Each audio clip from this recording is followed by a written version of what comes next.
we covered agreeableness. Agreeableness breaks into compassion, politeness. Compassion, Dad, you scored 96th percentile, and Mom, you scored 48th percentile.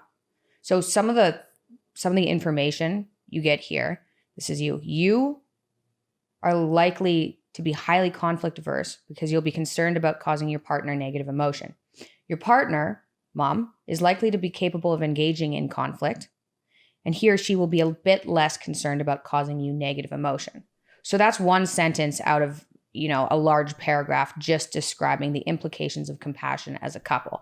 So I'm going to just keep going, and you, maybe Mom too, comment if you want to comment about what this kind of thing means. Dad. I had to learn to, I would say, engage in conflict, especially when it conflicts with compassion.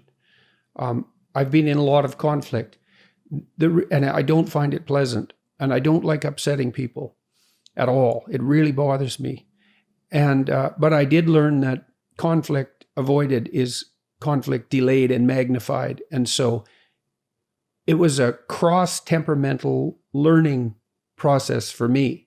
I had to learn to work against my temperament in order to engage in conflict that was necessary when it was necessary. And so that conflict perhaps came more naturally to your mother or with less internal opposition. Yeah, I don't think it bothered me as much, but we always worked through our problems until we had resolution. And you were very persistent in making sure that we found our resolution. And I don't know exactly what that was about, if it had anything to do with your personality. I think partly, weirdly enough, it was a consequence of my dislike of conflict. I thought, oh my God, we have a problem here. It's an actual problem. It's going to happen every day or every week or every month for the rest of our bloody lives. Let's hash it out right now, despite the fact that will make me sweat and raise my blood pressure and exhaust me. Because if we could actually negotiate our way through it and come to a solution, we wouldn't have to have a fight anymore. Yeah, and that worked. We went through our problems, and we still continue to go through our problems. We don't rehash stuff all the time. No, well, we made rules too. Like when we were talking about an issue, it might have been something as trivial as who was going to clean up the bathroom sink and how quickly after they used it. Part of the rule was we focus on the specific issue, so you don't get to say, well, you never cleaned up the sink and you're always leaving things around and you've done this your whole life and you'll never change, which is a really bad negotiating strategy. It was like, okay, apparently we have a problem with the sink. That might have been because of our differences in orderliness, which we'll get together. It's like, what is it that you want specifically done about this specific thing?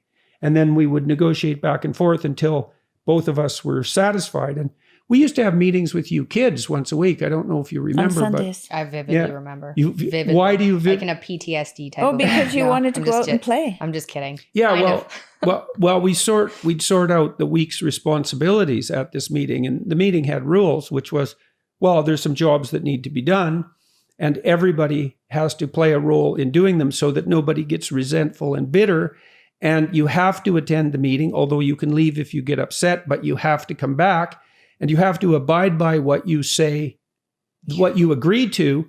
And so for the week. So it wasn't a big ask, right? 7 days. But that's a long time for a kid. It is a long time. Yeah, well, and people generally don't have meetings of that sort. And one of the rules was, and this has been a rule that Tammy and I have used in our whole relationship, is like, do not agree to something you don't agree to. Because the worst thing is you negotiate out a settlement and the person decides they're going to implement it, but really they're resentful about it because they didn't want to have any conflict. And then they're crabby about it every time they do it, and they do a terrible job and they're irritated about it, and that lasts forever. So none of that. So that's a good rules. Do not agree to things you do not agree with. And if you're agreeable, you'll say yes, and then you'll get resentful. And that's the bitter and horrible underside of empathy. I could add to that too. Yeah. If you're in a situation where you feel like you have to say yes as an agreeable person, say you need some time.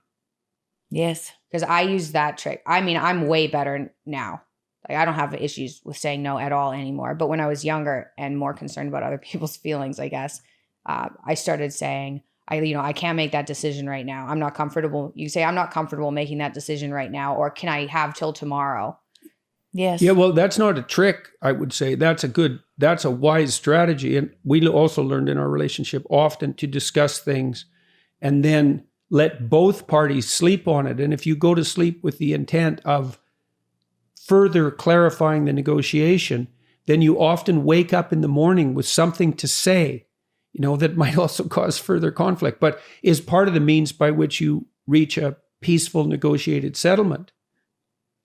I mean, Tammy, you remember when we were first together, we'd have a conflict about some deep thing usually. For about 3 days. Yeah. And then Once a week. Well, and then, yeah. For a year. Yeah. More than that even probably. No, that was for the first year. Yeah. Well, often I'd be trying to work through this and it would be at night and Tammy would say, I have to go to sleep now, which drove me crazy. I'd be up like persisting on the internal discussion. She'd be sound asleep beside me, which was extremely annoying. But she would very frequently wake up in the morning with something to say that was helpful or with a dream that related to those kind of pauses that you take when you sleep allowed me to reflect and find out what I may have brought to the situation, and that always helped. Yeah, well, that was another thing we did constantly too, which was to try to figure out how, I would sit on the end of my bed, and Tammy did this as well, when we were having a fight and think, okay, what stupid thing did I do at some point in the lead up to this discussion that increased the probability that this would be unpleasantly conflictual and that's interfering with the solution? And man, if you ask yourself that question, you'll get an answer. And then you can offer that answer to the person. You can say, look, despite the fact that you're utterly wrong and that this is horrible and you should just listen to me, because that's what you like to think, you could say, well, here I figured out something I did that was not optimal or maybe outright wrong, and it's complicating it. And so, sorry about that. And you have to mean that. And if you have any sense, you do. And then we could progress. Yeah, that was a great strategy because I think it not only deals with the situation at hand, but it deals with behavioral patterns that you've had since childhood that sometimes don't work anymore. And in the conflict, you can see the discord and you wonder what you may have brought to it. So then that can shed some light on past behaviors, and then you can update them. Yeah, outdated through the negotiation. Well, yeah, that's a huge part of what you're doing in negotiation is that update. Yeah. It's also the case that if you concentrate on your stupidity, you now have a problem that you could solve, whereas you really can't solve the problem of your partner's stupidity. You can negotiate and you can discuss it, but really that's in their domain. So you should really pray to be enlightened about your own ignorance and limitations and error, because you can get rid of that with good faith and through negotiation. People are not good at negotiating. One thing too you can offer your partner, we did this a lot too, is like, okay, looks like I'm in the wrong here. What do I have to say? What words do I have to say to you right now that will satisfy you? And you might think, well, if you loved me, you'd know, or you should figure out the words on your own. It's like, no, I'm stupid. You tell me, I'll wander through these words awkwardly and artificially because I'm not very good at it, and maybe I'll get better at it in the future. You can give your partner that gift, right? You offer them conditions for your satisfaction. What do you want? That also forces you to specify what you want. You have to ask yourself, you're upset. Okay, what do you want? Well, I don't know. Fair enough. We can talk about it. And then maybe you identify if it's, well, I want you to suffer. And then that can pop into your head and you're like, oh, maybe I'm contributing to the